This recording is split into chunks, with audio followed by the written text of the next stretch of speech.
नमस्कार साथियों, मैं रोहित शर्मा आपका स्वागत करता हूं हिमाचल प्रदेश से। दोस्तों, पिछले 4 दिन मुझे सौभाग्य प्राप्त हुआ फ़िज़िक्स के महान प्रोफ़ेसर एच.सी. वर्मा जी से, जो कि आईआईटी कानपुर से रिटायर्ड हैं और वहां पर प्रोफ़ेसर के पद पर तैनात थे। और आप सभी जानते हैं कि एच.सी. वर्मा सर जो हैं, वो फ़िज़िक्स की उनकी जो पुस्तक है कॉन्सेप्ट्स ऑफ फ़िज़िक्स, पूरे देश में विदेश में प्रसिद्ध है। और अधिकतर छात्र जो फ़िज़िक्स पढ़ते हैं उनकी पुस्तक को कभी ना कभी अपने जीवन में फ़ॉलो ज़रूर करते हैं, पढ़ते ज़रूर हैं। तो उस महान व्यक्तित्व के साथ मुझे मिलने का जो है वो मौका मिला, पद्मश्री श्री एच.सी. वर्मा जी के साथ। तो उनसे मैंने जो 1 टू 1 उनके साथ बात किया और उनसे जो उनका जो विचार सुने, तो उन्होंने एक बात क्लियर कट कही कि जो भी छात्र फ़िज़िक्स पढ़ता है उसको 2-3 जो कुछ ख़ास बातें हैं उनका ध्यान रखना चाहिए। पहली चीज़, और मैं कहूँगा कि उनकी जो बातें हैं वो इतने बड़े व्यक्ति हैं कि उनकी जो बातें हैं वो हर विषय को पढ़ने वाला बच्चा जो है फ़ॉलो कर सकता है। तो उनकी जो एक पहली बात उन्होंने कही कि जब भी आप फ़िज़िक्स पढ़ते हैं, तो सबसे पहले जब आप प्रॉब्लम को पढ़ते हैं तो पेन को फेंक दीजिए वहाँ से और प्रॉब्लम को पढ़िए कुछ समय। अगर आपको कोई प्रॉब्लम डिफ़िकल्ट लग रही है तो आप अपना पेन पहले तो दूर रखें और प्रॉब्लम को बहुत कंसंट्रेट करके पढ़िए। और जो उस प्रॉब्लम में कई बार कुछ मेन पॉइंट्स होते हैं, जो कंडीशंस होती हैं, उन कंडीशंस का बिल्कुल ध्यान रखें। तो पहली चीज़ उन्होंने कही कि आप कंडीशंस को अच्छे से पढ़ें, क्वेश्चन को अच्छे से पढ़ें और फिर जो है अपने पेन को चलाने की कोशिश करें। अधिकतर लोग क्वेश्चन को समझ नहीं पाते हैं कि क्या प्रॉब्लम कही गई है। तो पहला कारण ये रहता है कि क्यों बच्चे क्वेश्चन सॉल्व नहीं कर पाते। तो उन्होंने कहा कि बच्चे बड़े जो भी हैं, सबसे पहले आप क्वेश्चन को बहुत आराम से पढ़िए, पहली चीज़। और कभी भी जीवन में जल्दबाजी मत रखिए, ये भी उनका एक बहुत इंपॉर्टेंट बात थी, आराम से पढ़िए। दूसरी इम्पॉर्टेंट चीज़ उन्होंने जो बताई, वो ये बताई कि जब भी आप फ़िज़िक्स जैसे सब्जेक्ट को पढ़ते हो, तो फ़िज़िक्स में आप सभी जानते हैं कि कुछ लॉज़ हैं और फंडामेंटल जो लॉज़ हैं, फंडामेंटल जो थ्योरीज़ हैं, जो कि हमेशा रही हैं और रहेंगी। उन्होंने कहा कि ज़्यादा भरोसा जो है आपको फंडामेंटल थ्योरीज़ पर करना होगा, ना कि फंडामेंटल थ्योरी से डिराइव्ड रिज़ल्ट्स पर करना होगा। क्यों? क्योंकि जब हम प्रॉब्लम करते हैं तो कई बार हम जल्दी से डिराइव्ड रिज़ल्ट्स का इस्तेमाल कर लेते हैं और जिससे कि हमारी प्रॉब्लम गलत हो जाती है। मीन्स डिराइव्ड रिज़ल्ट्स, उन्होंने क्यों कहा कि डिराइव्ड रिज़ल्ट्स पे क्यों नहीं जाना है एकदम से, क्योंकि डिराइव्ड रिज़ल्ट्स कुछ कंडीशंस को फॉलो करके बनाए जाते हैं। तो डिराइव्ड रिज़ल्ट्स जो होते हैं वो सभी समस्याओं पर अप्लाई नहीं होते हैं, कुछ ही प्रॉब्लम्स पर अप्लाई होंगे, कंडीशन के हिसाब से चलते हैं।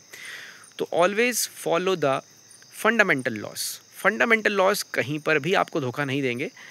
धोखा देंगे तो डिराइव्ड देंगे। डिराइव्ड क्यों धोखा देंगे? क्योंकि डिराइव्ड कंडीशनल है, वो कंडीशंस को देखते हुए बनाए गए हैं। किसी कंडीशन पर कुछ और चल रही है बात और किसी कंडीशन पर कुछ और चल रही है। ये उनके मुख से कही गई बातें हैं। Always follow the fundamental things.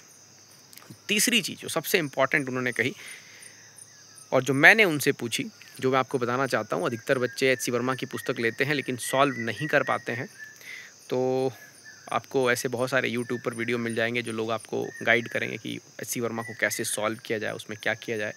लेकिन मैंने एच.सी. वर्मा सर से खुद स्टूडेंट्स की तरफ से ये क्वेश्चन पूछा कि सर, आपकी बुक को सॉल्व करने की कोई स्पेशल स्ट्रेटजी, कोई प्लानिंग है या कैसे उसे सॉल्व करना चाहिए? तो उनका एक जवाब था कि मेरी बुक को सॉल्व करने की कोई स्ट्रैटेजी नहीं है।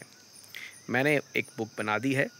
आप जब भी क्वेश्चंस बुक में सॉल्व कर रहे हैं तो सबसे पहले बुक में दी गई थ्योरी को, चैप्टर को बहुत अच्छे से पढ़िए। क्वेश्चन सॉल्व करते वक्त अगर कोई क्वेश्चन सॉल्व नहीं होता है तो चैप्टर में वापस आइए और चैप्टर को फिर से पढ़िए। क्योंकि बुक को उन्होंने कहा कि जिस हिसाब से हमने डिज़ाइन किया है, वो वहाँ पर कभी ऐसा नहीं होगा कि कोई क्वेश्चन आपको ऐसा मिलेगा कि जो वहाँ की थ्योरी से बाहर का हो। तो जो उस थ्योरी में दिया गया है वो सफिशिएंट है बेसिकली। हाँ, कुछ बातें ऐसी हैं कि जैसे कई बार कुछ हायर मैथमेटिक्स का इस्तेमाल करना पड़ता है, तो मैथमेटिक्स की समझ आपको डेवलप करनी पड़ेगी थोड़ी-सी। क्योंकि कई बार बच्चों को ये फ़ील हो जाता है कि ये क्वेश्चन यहाँ पर है लेकिन ये थ्योरी में नहीं था। ऐसा नहीं है, उन्होंने क्लियर कट कहा है कि सब कुछ थ्योरी में है। आप जब क्वेश्चन सॉल्व करेंगे तो अगर आपसे सॉल्व नहीं हुआ तो फिर से जाइए, चैप्टर को वापस पढ़िए।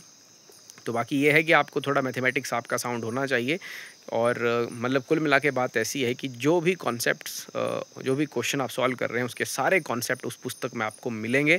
तो पुस्तक पे भरोसा रखिए और नहीं आता है तो वापस पुस्तक को पढ़िए। तो ये उन्होंने कहा कि ये मेरी पुस्तक को सॉल्व करने की स्ट्रैटेजी है। मतलब जैसे मैंने उनसे ये प्रश्न पूछा तो उन्होंने एकदम से आंसर दे दिया कि कोई स्ट्रैटेजी नहीं है, just read the book carefully.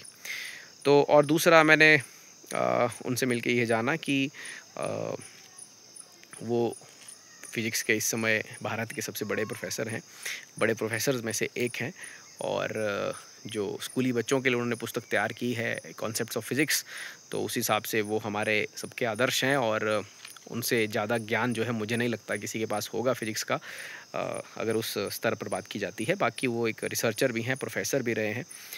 लेकिन जो उनकी ख़ास बात है वो है उनकी शालीनता और जिस तरह से वो बात करते हैं लोगों के साथ। और अ, बड़े-बड़े सेशंस वो लेते हैं, 4-4 घंटे के सेशन तक वो ले लेते हैं, जिसमें वो एक-एक प्रॉब्लम तक को भी डिस्कस करते हैं और हर इंसान के डाउट्स को क्लियर करने की कोशिश करते हैं और बिल्कुल शालीनता के साथ। और उनको देख के ऐसा लगता है कि देखिए वो पद्मश्री हैं, उनके साथ समय बिताया तो ऐसा एहसास हुआ कि एक पद्मश्री होने के बावजूद भी अगर कहीं खाने की लाइन लगती है तो एससी वर्मा को ये फ़र्क नहीं पड़ता है कि वो आगे खड़े हैं या पीछे खड़े हैं। वो बच्चों के पीछे भी खड़े हो जाते हैं, उनको ये बिल्कुल भी मैटर नहीं करता है।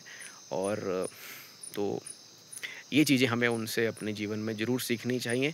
इन्हीं शब्दों के साथ जय हिंद।